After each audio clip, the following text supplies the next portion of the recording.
Now, I want you to take us back to the 25th of April. Explain to me what happened, what was going on, and how did these events take place? Basically, in a nutshell, how everything unfolded was that I was taking my morning commute to work, but I took an earlier train, and I know a lot of people say that it's not the smartest thing to do when you're traveling that far, to travel a bit earlier, and then took my normal route, paid on my way to work on the train, my ticket, and as I was coming past the Belleville way, there's a lot of people that come from my side of the world, southern suburbs, and they get off on the stations, and I noticed that there was nearly no one going my way in the carriage, until there was only a few people left with myself. And when you got to about the specific station, there was a whole group of guys that got on.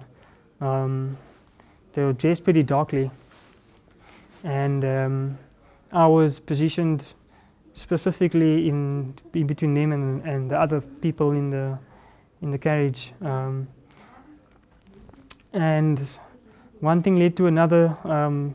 They confronted me, I confronted them, and we got into a tussle, but it happened so quickly that when I just was about to turn around and face these guys properly,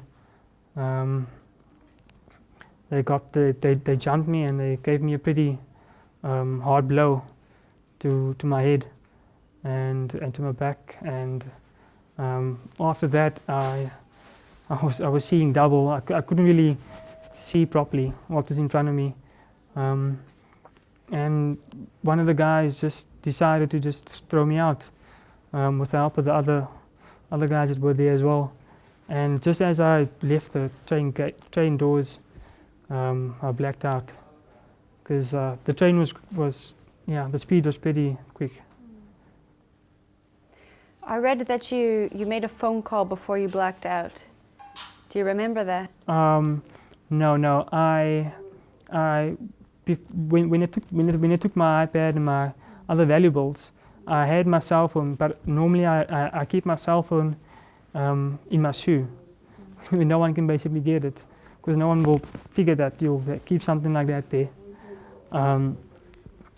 When I awoke, that's when I could at least call for help. That's when I called for help, and when I awoke, not before though, because when I was thrown out, I was the speed of the train really just took me, and 2 or 3 seconds I was lights out because of that specific force of it. I could have bumped into trees or into a pole or into bushes. I don't know, but what I know is that when that happened, I lost consciousness. Do you know how long you were there until help arrived? No, I can't say, but when I heard a voice. I heard a guy asking me if I was okay, but that was a long while after I was laying there, and then I couldn't speak, so I just tried to hand signal the guy to help, because I was in too much pain. He went away, and then someone else came closer to me and spoke to me, and then I told him I needed help, because I tried to stand, I tried to move. Sorry, but I couldn't move, I couldn't stand, and I think I was in a state of disarray as well, and in pain at the same time.